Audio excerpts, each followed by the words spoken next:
Hello, ബ്രൊക്കോളിയും എഗ്ഗും കൊണ്ടുള്ള ഒരു super റെസിപ്പിയാണ് കേട്ടോ ഇന്നത്തേത്. Broccoli egg bull's eye. എനിക്ക് ഈ റെസിപ്പി കിട്ടിയത് വിമു എനിക്ക് ഷെയർ ചെയ്ത് തന്ന ഒരു റീലിൽ നിന്നാണ്. അപ്പോൾ അതൊന്ന് ട്രൈ ചെയ്ത് നോക്കാമെന്ന് വെച്ചു.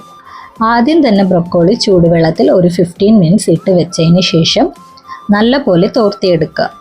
ഒരു ചോപ്പറിലേക്ക് ഈ ബ്രൊക്കോളിയും സവാളയും മല്ലിയിലയും പച്ചമുളകും ഇട്ട് നന്നായിട്ട് ചോപ്പ് ചെയ്തെടുക്കണം. പിന്നെ ഒരു ബൗളിലേക്ക് ഒരു മുട്ട പൊട്ടിച്ചെടുക്കുക.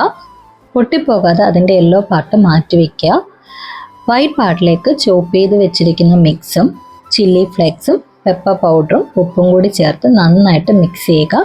ഇനി ഒരു പാൻ അടുപ്പത്ത് വെച്ചിട്ട് അല്പം ഓയിൽ ചേർത്ത് ഈ മിക്സ് ആഡ് ചെയ്ത് ഒന്ന് പരത്തിയെടുക്കുക.